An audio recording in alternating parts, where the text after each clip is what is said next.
好多謝各位，今次就係我哋第七次民間記者會，因為我哋會分兩部分，首先會有民調報告，之後會就今日主題監控城市香港作中英文嘅發言，而兩部分都會各自有問答環節嘅。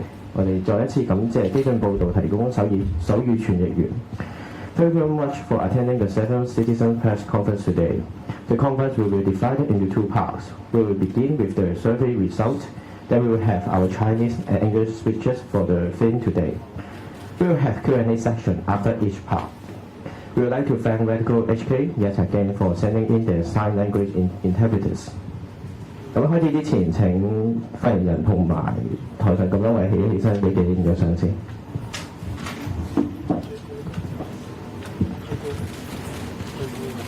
咁首先望一望左手邊先。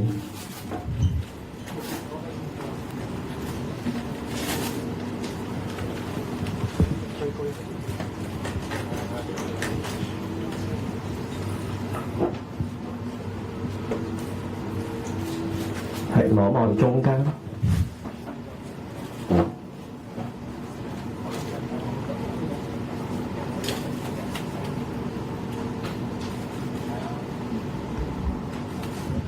好望右手邊。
如果 OK 就可以開始今日民間記者會啦。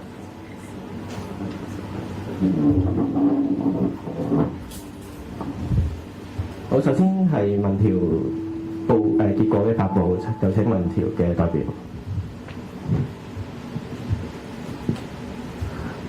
聽聲。我哋民間記者會早前喺8月18號進行咗一個網上嘅民調，當中受訪者嘅總數為37,542人。呢個網上嘅問卷大致分為3個部分，希望了解受訪者自6月以嚟嘅心理健康、社交狀況以及對反送中運動嘅意見。收集翻嚟嘅數據，經過研究小組以嚴謹嘅統計學方法 （Structural Equation Modeling） 結構方程模型去分析市民嘅心理健康、社交支援情況、生活滿意度，以至不同抗爭活動嘅參與程度，同埋對社會滿意度同上述嘅因素之間嘅關係嘅變化。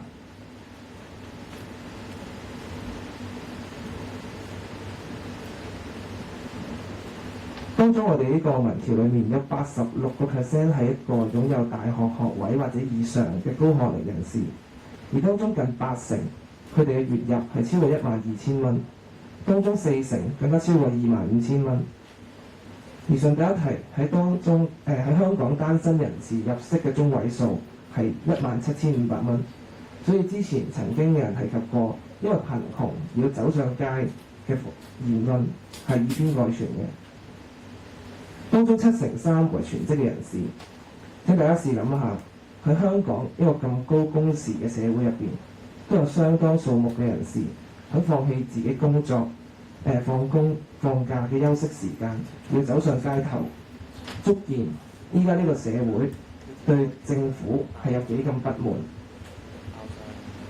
而當中亦都我哋都可以睇到，係橫跨唔同嘅年齡層。反映運動之中嘅同路人係嚟自社會各界，不分年齡、身份，大家都團結一致，堅決走上街頭，參與呢一個逆權嘅運動。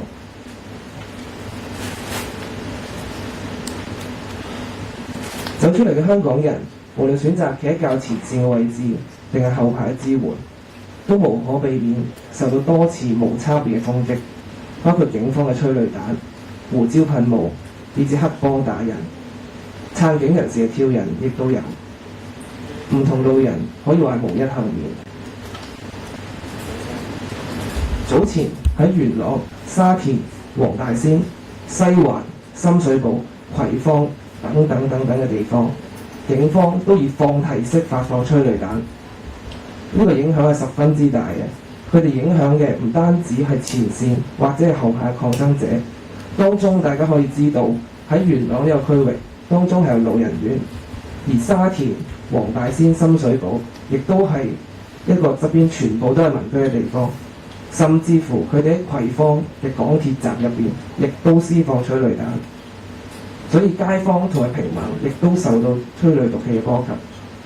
而呢一個現象亦都可以清楚反映喺個民調嘅數據入邊。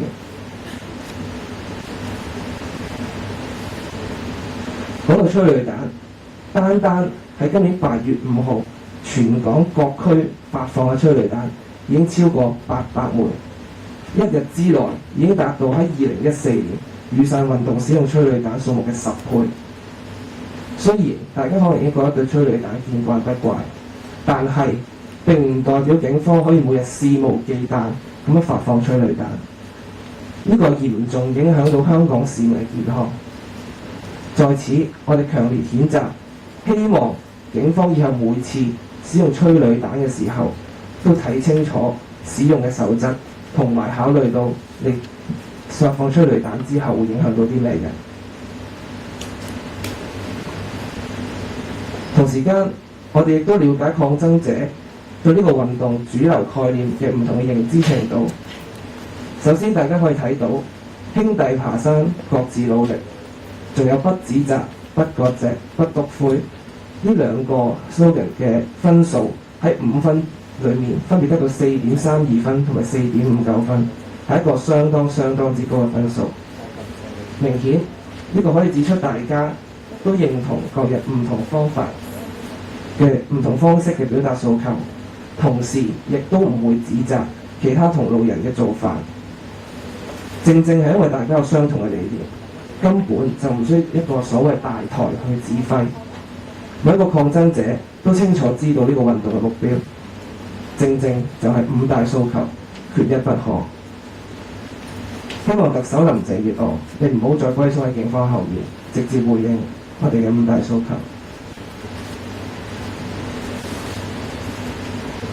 跟住落嚟係政府對政府同埋警隊嘅滿意程度。喺10分入邊，抗爭者俾佢嘅評分係極低嘅0.32分同埋0.31分。相信對呢個分數，大家我都唔需要多作解釋啦。香港市民每日都收到令人震驚嘅消息，就好似日前就睇到警隊有警方喺一個以為冇 CCTV 嘅情況之下虐待老人家啦，呢個絕對係一個濫權嘅行為。選擇性執法啦，721元朗白衣人無差別攻擊市民，到現時我哋知道為止仍然係零檢控。政府漠視司法制度，一切法治精神蕩然無存，將是非黑白任意顛倒。香港市民基本上已經對政府同埋警隊嘅信心盡失，令我哋香港曾經引以為傲嘅司法系統都已經接近完全失望。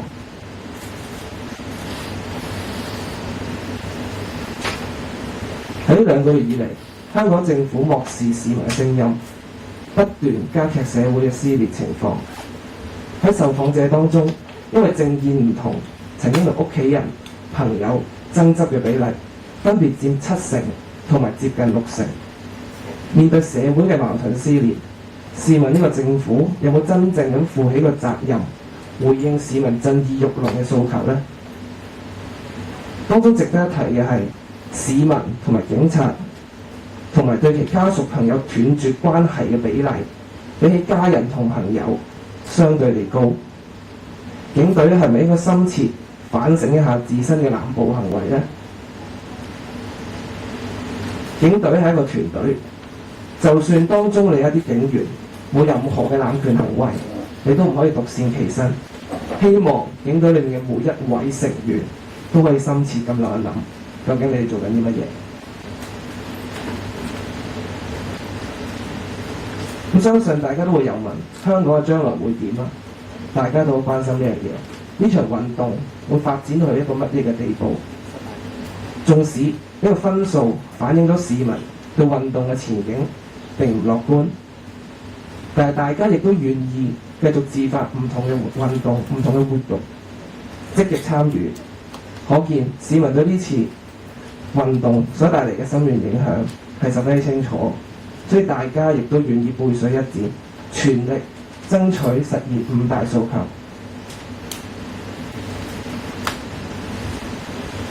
喺負面嘅情緒籠罩住香港底下，香港人對呢個家園未來感到彷徨無助。香港嘅紛爭不斷，關係撕裂，市民嘅精神同埋情緒受到極大嘅困擾。喺調查當中，為數唔少嘅受訪者出現抑鬱嘅情緒啦、焦慮、壓力等等嘅問題。呢個情況絕對係相當之令人關注。而喺呢個反送中嘅運動期間，已經先後有6個人自殺。面對呢個情況，呢個冷血獨裁嘅政府仍然冷眼旁觀，置市民嘅精神健康、生命，置社會嘅和諧於不顧，視人命如草芥。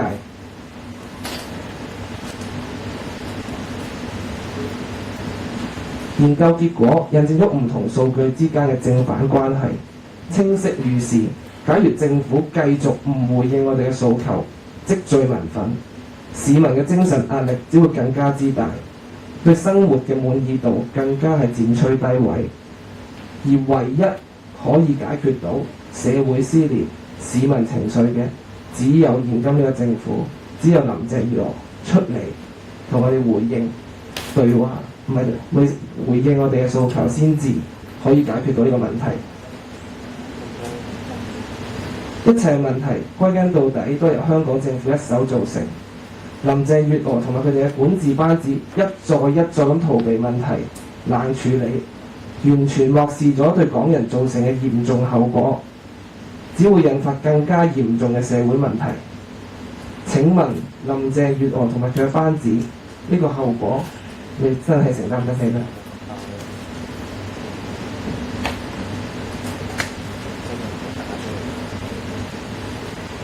？Citizen Press Conference conducted an online public opinion survey on the 18th of August. There were in total 37,542 respondents, which is approximately equal to 2% of the number of protesters turnout in Victoria Park on the same day, of what assembly organised by the Civil Human Rights Front. The opinion survey was divided into 3 sections to look into the mental health, social status and views on the anti-extradition bill movement of the respondents. With all the data collected, rigorous statistical methodology, in particular the structural equation modelling, also known as SEM, was adopted in the data analysis to draw out the patterns of the concurrent changes amongst various factors. There are a few key points in here from the statistics that we'd like to show you. So first of all, 86% of the respondents are highly educated. Second, almost 80% of the respondents have a monthly income of over 12,000 Hong Kong dollars, 40% of which have an income of over 25,000 Hong Kong dollars, and the single person median also reaches 17.5 thousand Hong Kong dollars. Third, 73% of the respondents are full-time workers. From this we can imagine there are a lot of really hard workers, full-time workers, sacrificing their work time to go to the protest, to take it to the streets, in the face of a very irresponsible government. And this is also a perfect rebuttal to Carrie Lam's argument that the protesters have no stake in society.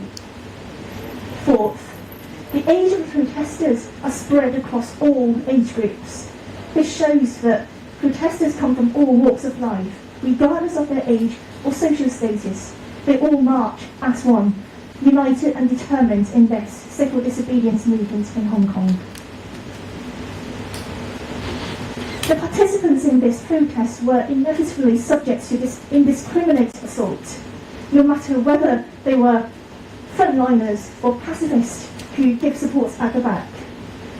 Fellow protesters invariably fell victim to the police's tear gas, pepper spray, and even the provocation by the triads and the supporters of the authorities or the police. The police had been repetitively firing tear gas non-stop. Needless to say, the protesters suffered, and so did the residents and civilians, including the elderly and young children in Yuen Long, Sha Tin, Wong Tai Sin, Kennedy Town, Sham Shui Po, Kwai Fong and other districts. Such predicament is clearly reflected in the survey results. Let us not forget that the number of tear gas shots alone in a single day on the 5th of August, which is the day of the triple strike, was tenfold of that used in the umbrella movement in 2014. We shall never accept and get accustomed to such ruthless use of chemical warfare against all local and international protocols as a fair tactic by the police. Since the start of the movement, we've been insisting that all 5 demands must be fulfilled, which has been the common ground for the movement, as illustrated in this public opinion survey. The protesters generally agree on the 5 demands and the ideas behind the movement. They also supported the 2 major principles of the movement, namely the fact that everyone climbs his or her own mountain to get to the same place, and no derision, no division, and no denunciation. The results indicate the Hong Kong citizens have completely lost confidence in the government and police force because of the abuse of power and the selective law enforcement by police force, whereas the government turned facts upside down to manipulate the public opinion. citizens are almost totally disappointed in the judicial system, which used to be the pride of Hong Kong. Now, 2 months on since the onset of the movement, the Hong Kong government has been turning a blind eye to the public opinion, which worsens the social cleavage evermore. According to the survey results, over 70% of the respondents have got into arguments with their families, and approximately 60% of the cases are with their friends. In the face of such serious social discord, we believe that the government ought to shoulder the responsibility and respond to the deafening crescendo of public appeal. One point that's worth mentioning is that the percentage of respondents who chose to cut off relations with police officers and their families and friends is actually higher than that with their own families and friends. Now, this shows that the police violence is alienating police from the general public, as well as their own social circles indeed.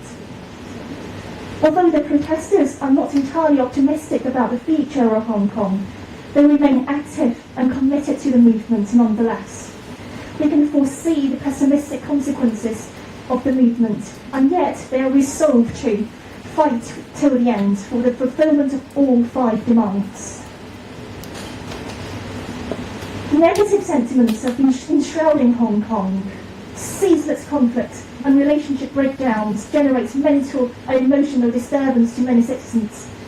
A considerable number of respondents in the survey looked for signals of depression, anxiety, stress, and other mental health issues. The concern for a mental health epidemic among citizens is real. What's more, there have been 6 cases of suicide throughout the course of the anti-extradition law movement until now, and yet the heartless government has only been watching on with nonchalance. For the sake of social harmony and our very own lives, the government needs to stop being ignorant. The survey clearly indicates that if the government insists on refusing to address the 5 demands and is swayed in public outrage, the citizens will suffer even greater mental distress. The level of life satisfaction will no doubt plunge to new depths. All these problems are created by the Hong Kong government single-handedly. Time and again, Carrie Lam and her cabinet evade the problems and led to the dire consequences that will be borne by the Hong Kong people on their own. More severe social problems will definitely follow, and the authorities will not be able to afford any of this.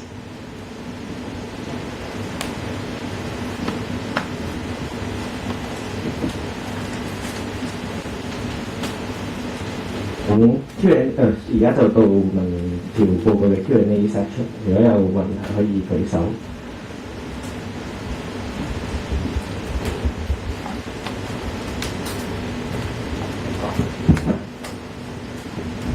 你好明報嘅，想問下，即係今次嗰個民調，除咗即係用嚟反駁翻特首嗰個 no 式嗰個言論之外，對於即係日後籌組行動有咩啟示咧？同埋即係都見到好多人出現咗一個負面情緒嘅時候，會唔會擔心整個運動會走下坡先啊？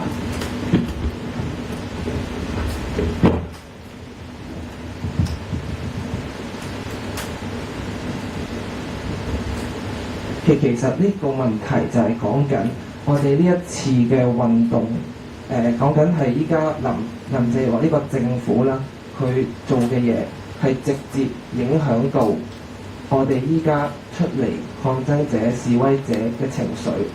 只要林鄭月娥肯出嚟回應我哋嘅訴求，示威者、抗爭者如果得到一個滿意嘅答案、滿意嘅答覆，走出街上嘅人自然會越嚟越少，而從之而來嘅就係佢哋嘅情緒亦都會更加好，佢哋亦都會冇咁焦慮。咁呢個就係政府俾到我哋最好嘅回應，亦都同埋呢樣嘢亦都唔會係因為呢個運動一路落去而令到我哋示威者更加情緒慘。只要 once 林鄭月娥回應到呢個問題，就可以解決晒。所以解鈴還須繫鈴人，政府先至係應該要做嘢嗰度。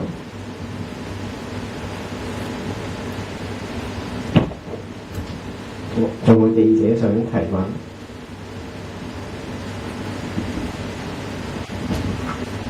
我係 K 報記者，有個關於嗰個問卷嘅問題咧，就係想了解翻你哋37000幾位受訪者係咪全部都係曾經有參與過遊行示威或者集會嘅人咧？當中有幾多係屬於即係所謂勇武派啦？有幾多又係和理非派別嘅人咧？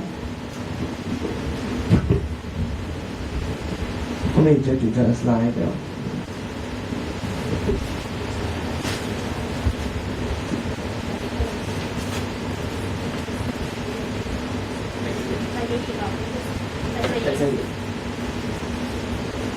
其實如果你話我哋前線同埋你後面相對和理非嘅人數，其實喺我哋呢個 slide 上面亦都可以清楚咁表達到。其實你見到，如果你話企前線嘅係比較佔少數，而企喺接近中間同埋偏前咧，你見到係佔我哋嘅比例嘅大多數。而我哋呢一個問卷嘅調查係我哋當日喺打發維園集會，我哋曾經有俾 QR code 去當時嘅遊行人士啦，去到做嘅，亦都而喺我哋亦都有網上發佈過啦。而呢37500人，我哋係截至於嗰日8月18號夜晚嘅11點59分嘅。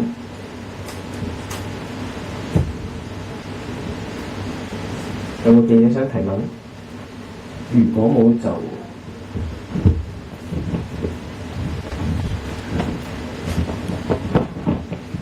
Now 都想追問翻嗰個即係和理非同埋勇武派有冇個比例？即係你哋可能即係做問卷嘅時候有冇問過佢哋可能落場嘅次數咧？有冇話分翻個比例啦？同埋想因為睇個 slide 咧冇講到話，其實佢哋有幾多成係可能係其後少少嘅和理非派，有幾多成係勇武派咁樣？可唔可以講下先？因為呢個，因為當我哋做問卷嘅時候咧，其實你話要界定和理非或者界定勇武係，即係唔可以話絕對可以好清晰咁界定，所以我哋用咗個分數去到俾佢哋揀，究竟佢哋企嘅位置係佢哋覺得自己係企喺邊個位啦，即係3、4、5、6咁樣相對去睇翻。咁呢個亦都係佢哋自己覺得自己企到去邊一個位咯，就唔係我哋去界定佢係和理非定係勇武咯。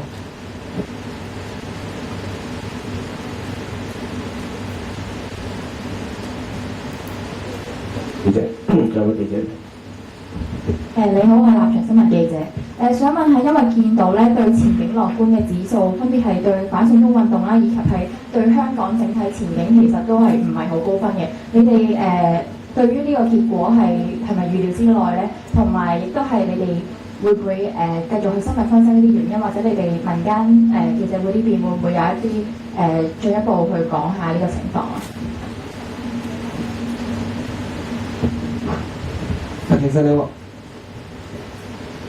其實你可以睇到依家呢一張 slide 啦，其實可以見到我哋個對反送中運動前景嘅樂觀指數，同埋對香港整體前景嘅樂觀指數啦。咁當然我哋預先我哋喺做呢個民調之前，我哋好難話完全好清楚咁樣得知個結果。但係呢度你由呢一張 slide 我哋可以即係睇到啦，呢一個反送中運動前景嘅樂觀指數係4分。同埋對香港前景係3分，其實都有1分嘅距離嘅，即係其實都可以睇得出大家對呢一個反送中運動仍然係抱有希望，係仍然抱有希望嘅，係接近去到5分啦。咁但係你話係咪好高個分數？咁我相信都絕對唔係。咁但係對於香港前景嘅樂觀指數更加係低過反送中運動前景嘅樂觀指數。咁由此證明到依家我哋追求嘅5大訴求喺呢一個運動之中，而就算依家嘅政府解決到呢5大訴求，其實佢仍然有好多嘅不足嘅地方要去改善。咁呢個亦都喺呢個分數上面可以反映到。補充少少啦。咁縱然呢一個嘅分數咧係比較低少少，可能喺記者或者咁多香港人眼中，但係我哋依然喺8月18。仍然有170萬嘅香港人企出嚟，換言之咧，大部分嘅香港人咧，都會繼續堅持到底咁樣去抗爭。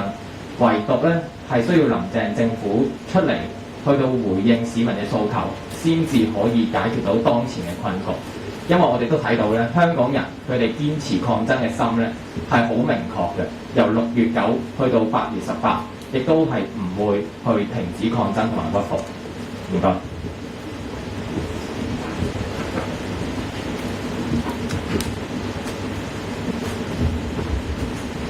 Hello, I'm from RTHK. Just want to follow up on the scores towards the optimism towards the Hong Kong government and this movement. What do you make of these scores, and how do you feel about the difference between the two scores? Thank you.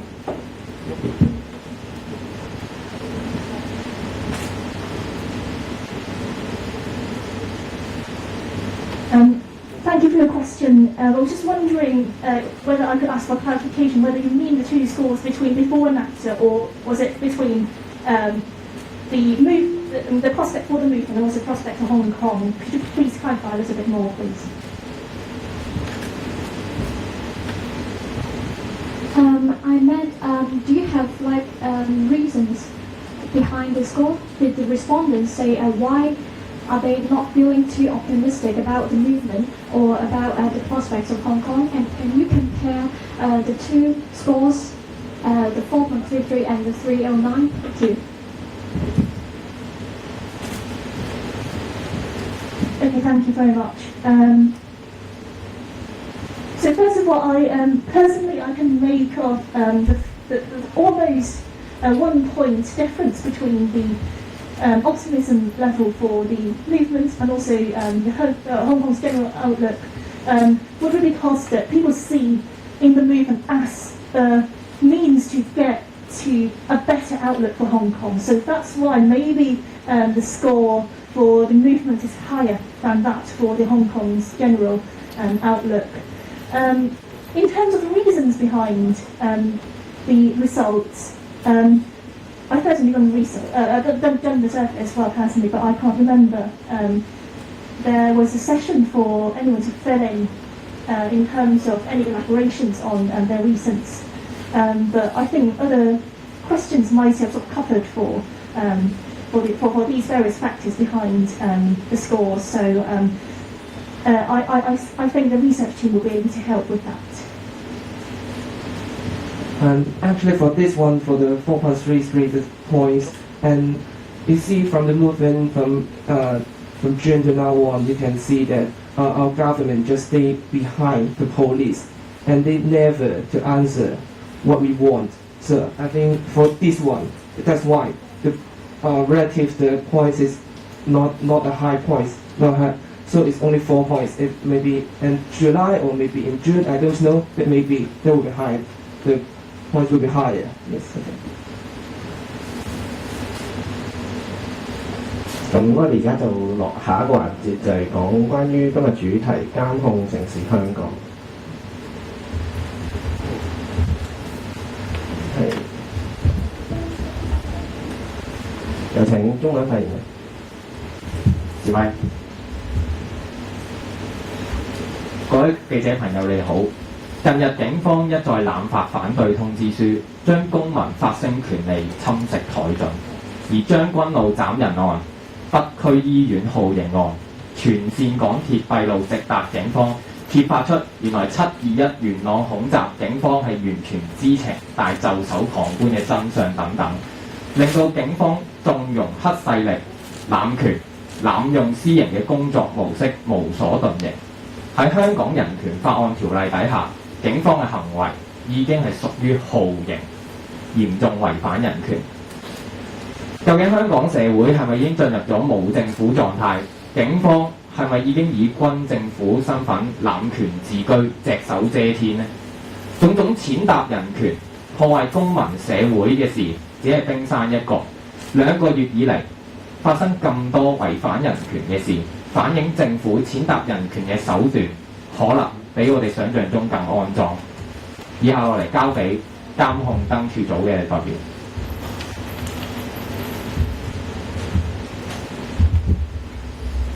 喺8月8號夜晚，任職香港英國領事館職員嘅港人鄭文傑先生喺一地兩檢之下被送中。事件係完美示範咗中共政府係點樣利用監控技術喺香港境內肆意濫捕，製造白色恐懼，敲響咗香港人權自由嘅喪鐘。監控燈柱嘅技術實際上係同中國嘅天網工程異曲同工。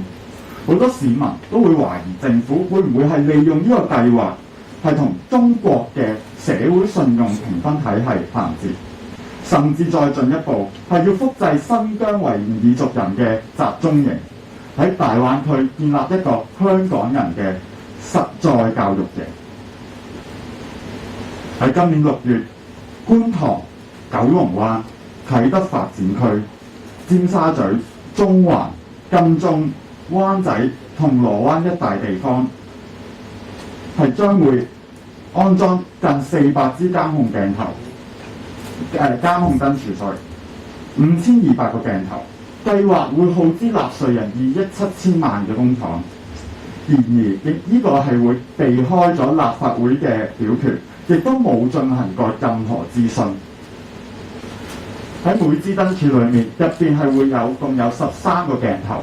12個會喺一個環形保護殼裏面，而另外一個就係一個交通監察嘅攝影機，可以喺後台做到一個即時嘅影像處理同埋傳輸，做到人面同埋報資辨識嘅效果。4K 嘅質素係連附近嘅民居裏面嘅情況亦都可以清楚拍攝，唔代表冇保留同埋冇傳輸數據。例如早前喺無線電視嘅畫面，佢哋拍到一個就係、拍到嘅畫面就係可以清晰顯示到人面辨識嗰個功能嘅。而喺1995年制定嘅個人資料私隱條例第486章當中嘅第33條係尚未實施，保障個人資料跨境資料轉移指引更加係冇一個確實嘅生效日期。被動性無線射頻識別 RFID 喺市民更換新嘅智能身份證嘅時候，監控燈柱係會成為一個大型嘅 RFID 採集器，亦都係一個追蹤器。身份證嘅功能正正就係將市民嘅個人資料長期暴露喺空氣之中，更有機會同中國14億人共享。而到時如果你係開咗一啲藍牙傳送器，用佢哋燈柱所擁有嘅免費 WiFi， 就等同於自行交出自己嘅位置同埋個人資料，更有機會係被其他人係惡意竊取。上網、消費甚至手機程式等等嘅大數據，全部都可以被收集、分析、比對同埋做一個監控市民嘅個人資料，而呢啲數據係亦都唔知道係會保留幾耐。5G 使用嘅頻譜係會直接影響到氣象預測，準確度下降至30%，下降30%或以上，直接倒退30年。其實美國太空總署好多科學家亦都竭力反對呢個 5G 技術。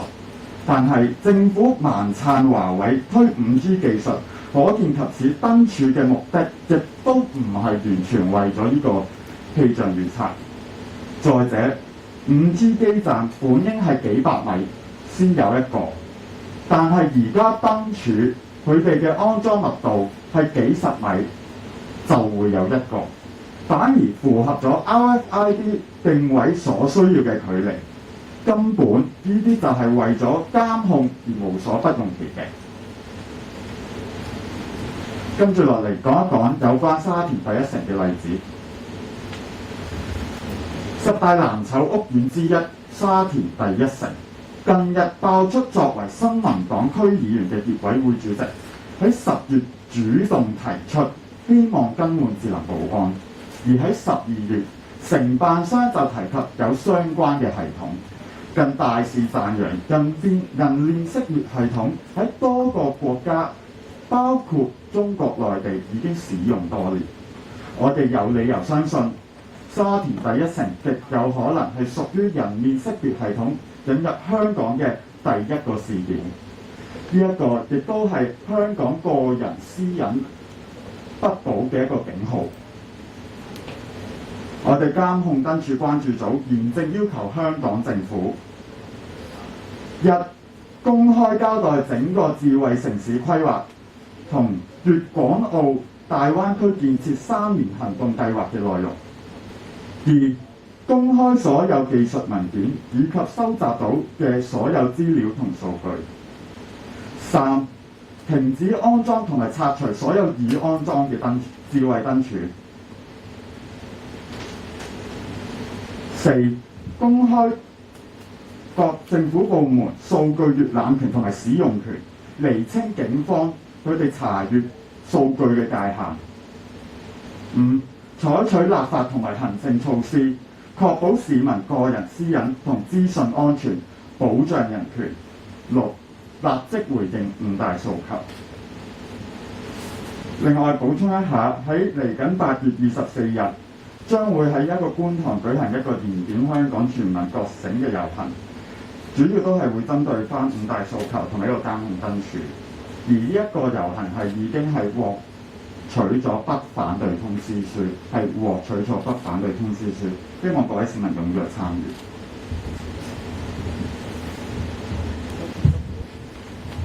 而做個總結，經濟學人咧其實喺6月已經以監控國家為封面，形容我哋中國用以威脅人民私隱同埋自由嘅監控技術已經登峰造極，大街小巷滿佈天眼，加上聲稱管理生活嘅社會信用系統，隨時係可以俾政權用嚟做打壓異己嘅工具。我哋憂心每一個香港人即將被置於極權政治嘅監控囚牢之中，而香港呢一個公民社會勢將被全境監控嘅極權手法徹底摧毀。前車可鑑，睇翻2014年雨傘運動失敗之後，政府打壓異己嘅力度明顯加強，所以喺度希望大部分嘅香港人明白，今次咁大規模嘅反送中運動係背水一戰，若然再一次失敗，香港嘅前途係不堪設想。面對政府全方位加速嘅打壓，如果我哋唔為自己發聲，今日新疆可能就係明日香港。若然今次運動再一次失敗，我哋嘅下一代係將會生活喺一個黑暗、無法無天嘅社會。香港人，你同我嘅兒孫係會生活任由北方嘅監控老大哥任意宰割、猜疑、檢舉、仇恨，無日無之。所以香港人咧唔應該再逆來順受，亦都唔好將自己同你兒孫應有嘅權利拱手相讓。我哋唔可以輸，因為我哋冇嘢可以再輸。唔該晒。係喺 Q&A 環節之前補充翻一句先，頭先史先生嘅發言係嘅呼籲係代表監控燈柱關注組嘅呼籲嚇，唔代表民間記者會立場。我覺得而家就到英文嘅發言。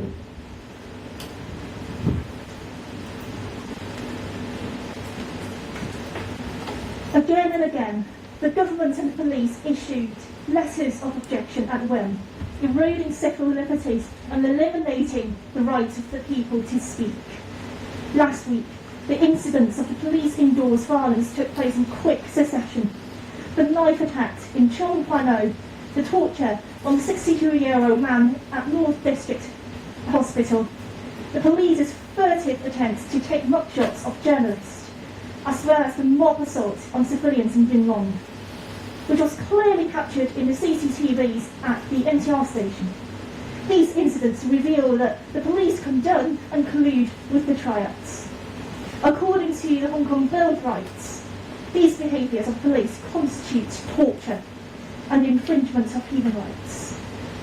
We want to ask two questions here: whether anarchy prevails in Hong Kong already, and whether police force consider themselves a martial government. What alarms us even more is whether such instances of human rights infringements and the destruction of the civil society are merely the tip of an iceberg. Is reality even more brutal than we have ever imagined? In the evening of the 8th of August, British consulate employee Simon Cheng Mankit disappeared from the radar after his last message to his girlfriend because he was extradited to the mainland under the collocation ordinance. This is concrete evidence of the CCP's willful arrest and the creation of white terror in Hong Kong through surveillance technology, which have duly rung the death knell for human rights in Hong Kong. And speaking on behalf of the anti-CCTV concern group, the multifunctional smart lamppost technology is essentially China's Skynet system in a new bottle. Many doubt that the government is intent on bridging this mass surveillance scheme with China's social credit system, and even recreating the re-education camp like that one for the Uyghur Muslims in Xinjiang, in the Greater Bay Area in Hong Kong, in the foreseeable future. There are already 400 smart lampposts with a total of 5,200 cameras in place in East Kowloon, Island North, and the Tsim Sha Tsui area. The scheme costs over 230 million Hong Kong dollars of taxpayers' money without any prior public consultation, and it was approved without even having gone through the voting system or the voting process at NECO. Each smart lamppost has 13 surveillance cameras capable of immediate image processing at the central server. They also encompass facial and gait recognition in the package. The cameras are also able to look inside of residential properties and record in 4K quality. The data obtained are by no means guaranteed confidential, nor are they destroyed after a set period of time. The footage from TVB shown earlier demonstrates this very clearly. These lampposts also emit Wi-Fi signals for our Bluetooth connections. This means that the users will be constantly submitting their locational information wherever they go, as well as having their online activities monitored, their personal data intercepted, analysed and identified. There is no information yet as to how long the authorities would keep these data for. At the same time, the new radio frequency identification RFID ID cards are being rolled out in Hong Kong. Personal information of each user of these new ID cards will be exposed to plain air, as the RFID sensors and trackers installed within these smart lampposts are able to detect and read all the biometric information on the cards.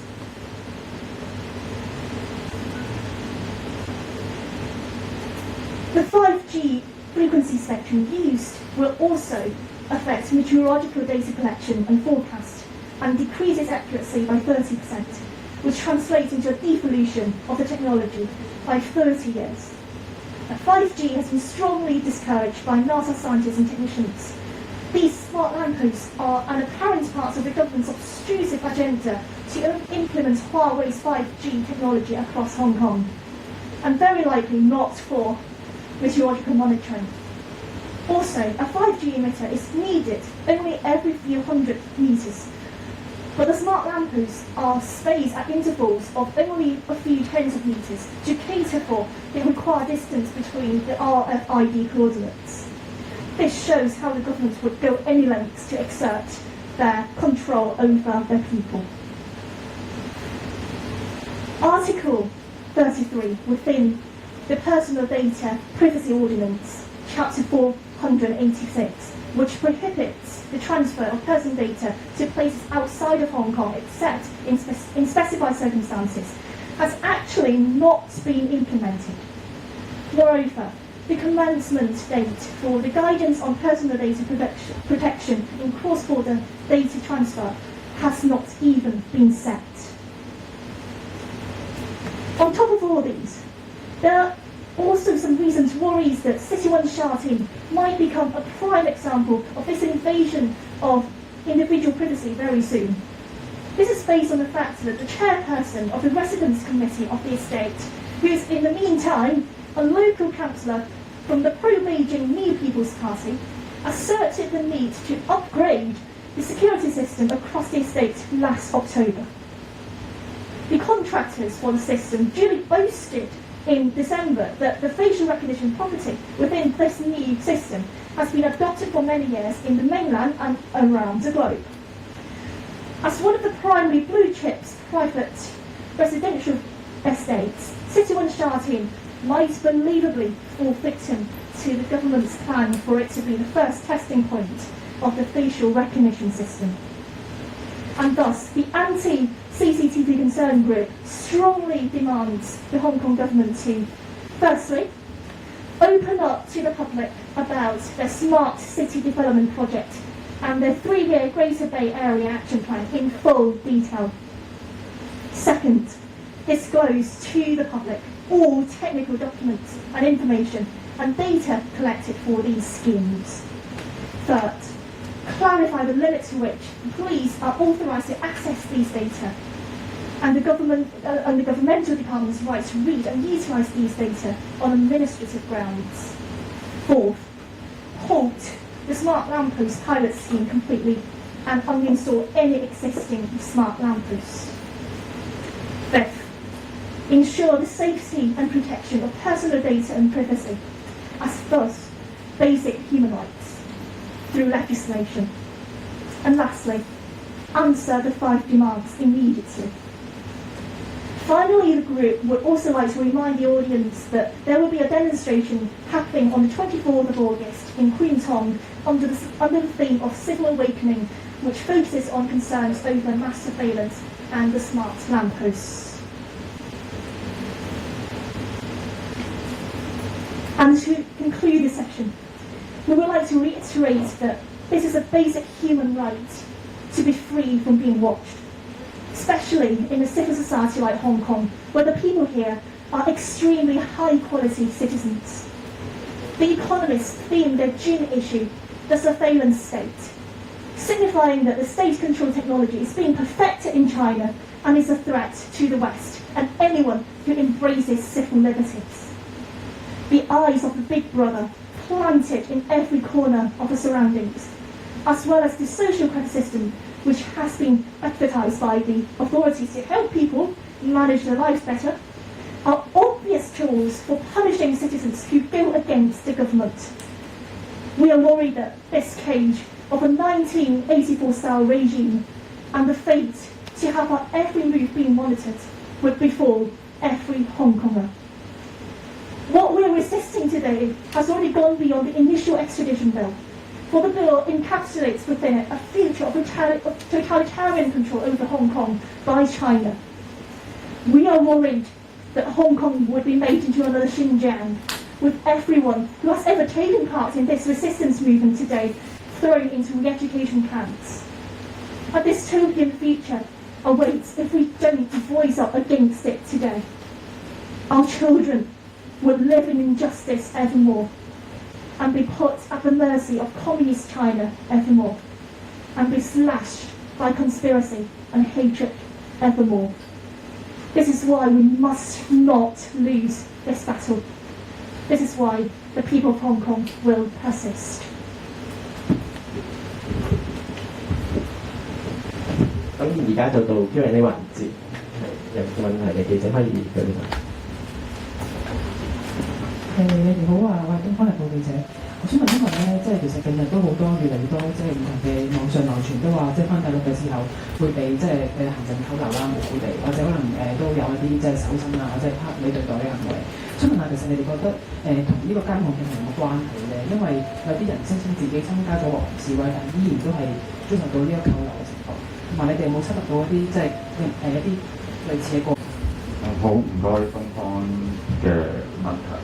呢一個係絕對，其實我係覺得係同個監控係有一個關係嘅，因為其實大家如果係近日你哋如果係有到過一啲金鐘或者係示威比較多嘅地方嘅時候，係除咗所謂嘅智慧型燈柱加上監控燈柱，其實喺唔同嘅地方都陸陸續續裝咗好多唔同種類嘅一啲監控鏡頭，一啲 CCTV 鏡頭。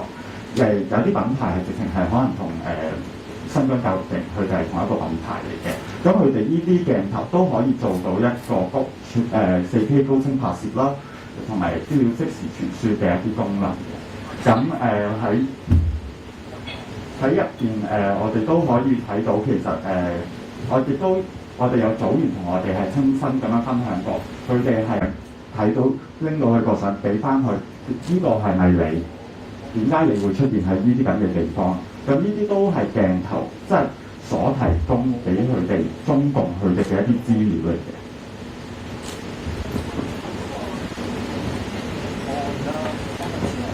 咁呢個組員咁佢都係參與和平嘅示威嚟嘅啫，咁佢都係最尾係有做過簽過一啲文件啦，同埋可能有打過一啲手指模啊，同埋係被採集嘅 DNA 之後，再佢 total 成件事係扣留咗我個組員係大約20個小時咁樣嘅。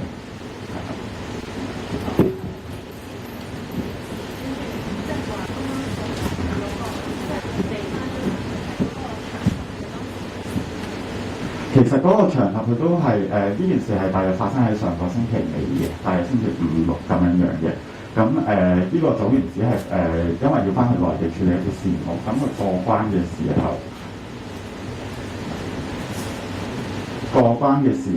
佢哋都過關嘅時候，佢哋就普通咁樣去行過去，咁就係俾公安就捉住即係就問話啦，之後就帶咗佢哋係分開2個人，就帶咗佢哋喺唔同嘅房嗰度。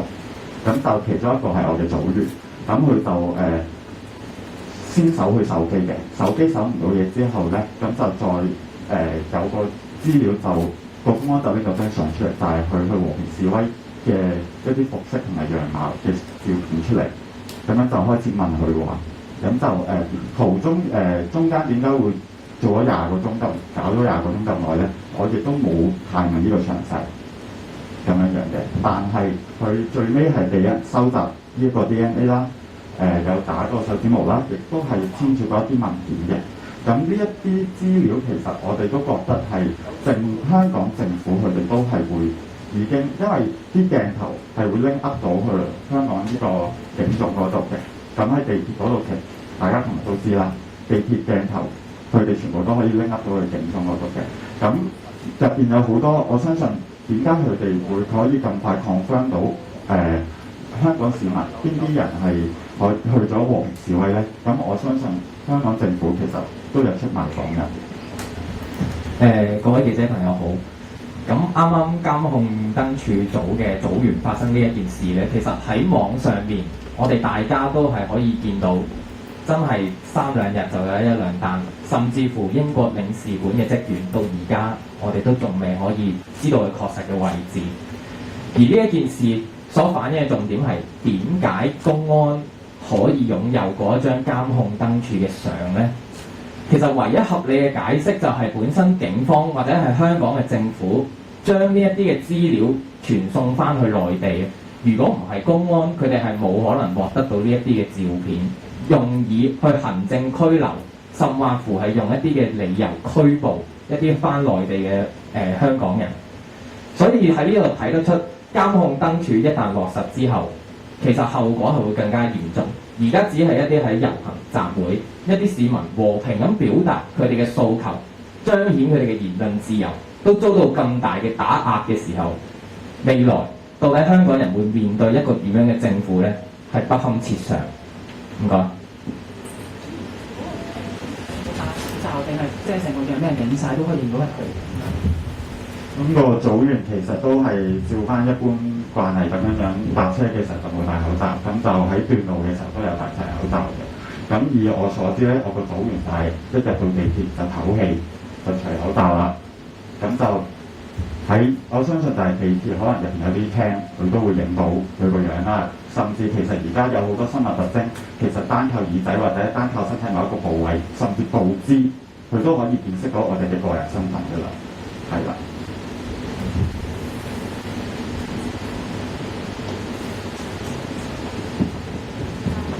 香港電台想問翻清楚少少，你講你嗰個組員嗰個經歷啦。你話即係公安拎咗張相出嚟，嗰張相即係其實係好明顯地，即係可能喺地鐵裏邊影啦，即係嗰啲相係即係好明顯嗰個環境係地鐵嗰度影啦，定係即係可能普通佢參與遊行示威，可能真係你見到即係識別到應該係可能喺燈柱啊，即係啲高啲嘅地方影啊嗰啲，即係嗰張相係點？同埋你提到即係有嗰啲文件簽咗啦，有冇話嗰啲文件內容提及啲乜嘢咧？即係例如係咪可能講話唔準再參與即係和平示威啊？喺香港嗰啲文件內容係咩？唔該。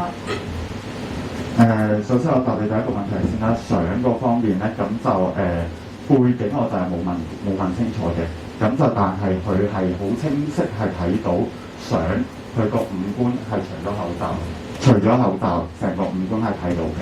咁就如果係講個 angle 嘅話咧，講個角度嘅話咧，咁我個組員就係同翻我講係，唔係話特別高炒嗰啲，唔係話燈柱咁高嗰啲位嚟嘅，咁就係可能係就咁普通外牆嗰啲門頂咁樣嘅大約嗰個高度啦，咁但係個背景喺邊度我就確實答唔到。而嗰個文件係寫啲咩咧？咁我個組員亦都冇詳閱個文件係講啲咩，但係佢就係同我 mention 咗3個字：悔過書。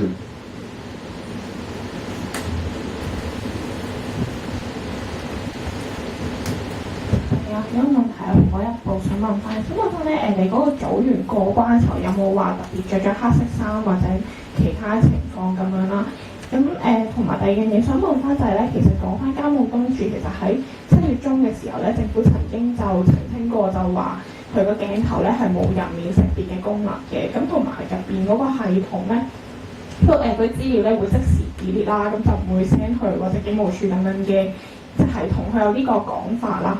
你哋點樣回應咧？同埋會唔會擔心其實個燈柱成立之後，可能第日佢會再喺燈柱度加其他嘅功能，會唔會有呢個咁嘅擔憂咧？唔該。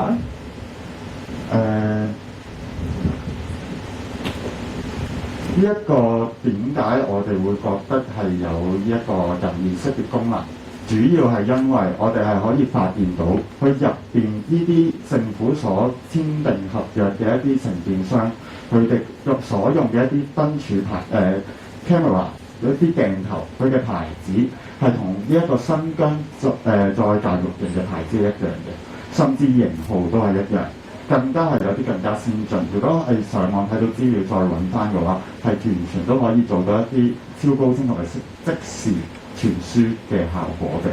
咁政府佢哋所出嘅聲明，去話翻，佢哋7月16號出咗個聲明，咁就係因為我哋7月14號都夜晚係發過好多公開信俾唔同嘅媒體同埋一啲泛民議員，而佢哋就係光速裏面就即刻出呢份聲明，就去講種種嘅大話。咁講真，呢個政府佢哋今時今日所講嘅嘢，我哋仲會信咩？我就唔係好信㗎啦。講真嗰句，佢哋今時今日，佢哋話冇咩，你個硬體有咗喺度，你軟體幾時溫冇人知㗎喎。咁點咧？佢冇，我哋即係所有嘅個人資料就咁樣交晒俾佢，我哋個樣，我哋所有嘅嘢全部俾人標籤化㗎喎。作少少嘅補充，政府喺未經諮詢嘅期間，已經係完全 ready 晒呢一啲嘅硬件。咁換言之，佢會唔會喺未經諮詢嘅期間，公眾完全唔知情嘅期間去進行監控呢？事實就係公安取得嗰啲相，而政府有冇做呢？我唔敢講。其次係今日我哋知道一個鏡頭只係一個工具，但係好似今日林鄭自己都出聲明，就同我哋講話佢唔會用作一個監控。但係我哋想回應嘅係，我哋唔係怕呢一個鏡頭。一直以嚟嘅遊行示威戴口罩，亦都唔係怕俾人影相。我哋怕嘅係呢個鏡頭背後呢一個政權不被我哋嘅信任。所以呢一啲隨時可以用嚟監控嘅硬件，如果林鄭7月中曾經去澄清過，話佢唔會用作監控，今日又再話佢會成立諸如此類嘅委員會，又或者佢唔會用嚟作人面識別嘅話，咁不如乾脆啲拆晒佢啦。你或者以後都唔好再起啦。既然你裝個監控鏡頭唔係嚟監控嘅，你裝嚟做乜嘢呢？不如拆咗佢。不過相信林鄭呢，可以，如果林鄭可以短期內拆晒佢，回應到市民嘅訴求嘅話呢，我相信市民嘅擔心會大幅減少。唔該。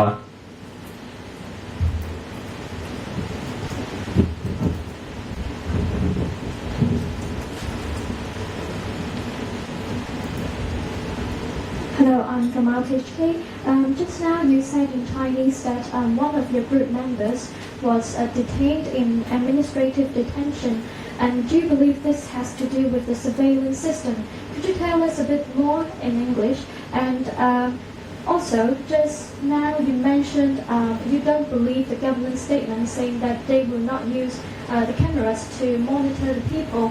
Could you tell us your response to that? Thank you.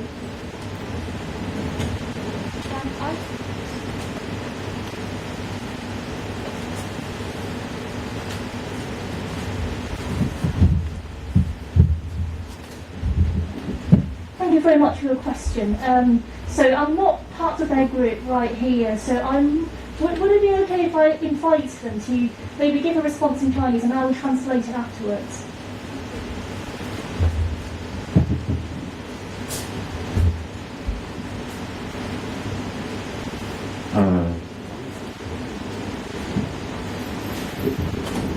Sorry, can you repeat the question again?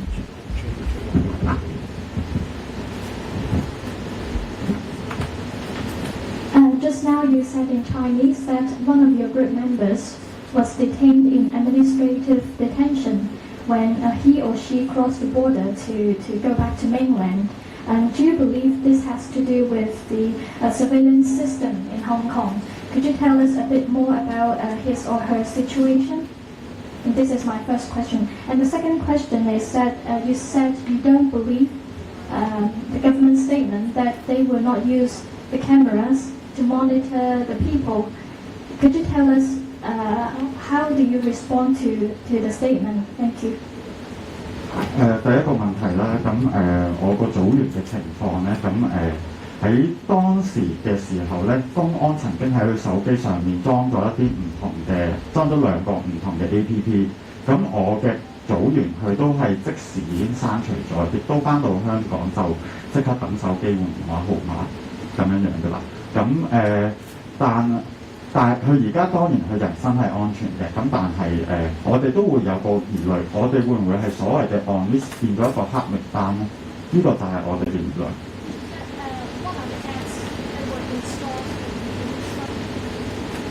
佢就冇 capture 俾我睇，佢亦都講唔翻個 Apps 名俾我，但係佢哋係即係咁樣同我講話，佢俾翻部電話佢嘅時候，就發現手機多咗兩個不明來歷嘅 Apps。佢亦都因為擔心有一個監控又或者係竊取資料嘅效果，佢就當時已經即時剷除呢個手機應用程式。如果我唔相信佢哋政府嗰個回應啦。第二個問題係我哋嘅訴求亦都係有一個好簡單，停止安裝同埋拆除所有嘅鏡頭，呢個就係我哋嘅回應。Okay, so I'll make a translation of the response that our fellow, not our fellow, but our guest here has just given. Okay, so in response to the situation of detainee due to his or her data being intercepted by the Chinese police, so the Chinese police has installed mobile applications onto his or her phone. And these applications are unnamed, but they were done really obscurely, very, very obscure apps. And they were also installed unknown to the owner as well.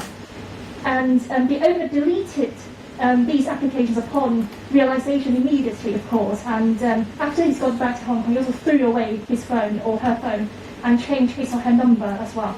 And with regard to the situation of this person, he or she is safe now, but the group is also very worried that they might have already been put on blacklist, on the blacklist of the Chinese police up north of the border because of this incident. And in response to their distrust on the government statement that they would not use these cameras for monitoring purposes. Their response is their fourth point in the demands for the Hong Kong government, which is to halt the smart lamppost pilot scheme completely and to uninstall any existing smart lampposts. If the government said that they would not use these lampposts for monitoring purposes, then what's the point of having them installed at all? So this is quite baffling, I believe, to a lot of Hong Kong citizens as well. Thank you.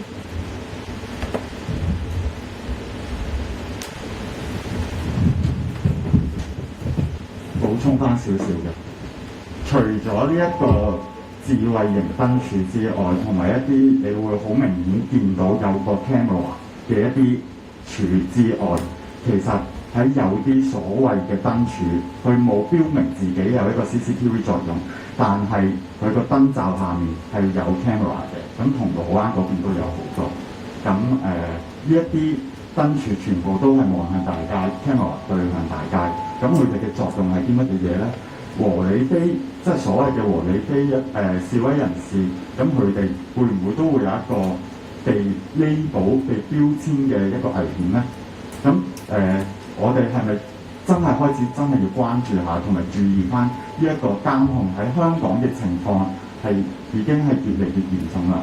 咁佢會唔會成為一個日後清算嘅一個爪牙呢個工具咧？Okay, I'll also translate this as well. So, our guest has just said that besides the smart lampposts and also the cameras installed within these lampposts, some normal lampposts that you can see across Hong Kong, especially in the Causeway Bay area, also already have cameras installed in it, and they look at the main streets in the area. So there's a question that whether pacifist demonstrators will also be labelled by the Chinese police or the Hong Kong police or the authorities and be put onto a blacklist for future punishment should the scheme be implemented in total in the future. So this is their concern. Thank you very much. Hello, LTV 嘅，想問翻咧就係721咧元朗事件啦，而家就有2名男子咧就被起訴喎，就參與暴動，聽日就會提堂咯。咁啊，相隔1個月之後咧，咁律政司就開始做一啲檢控工作咯。你哋點睇咧？會唔會覺得太遲咧？定係有其他睇法？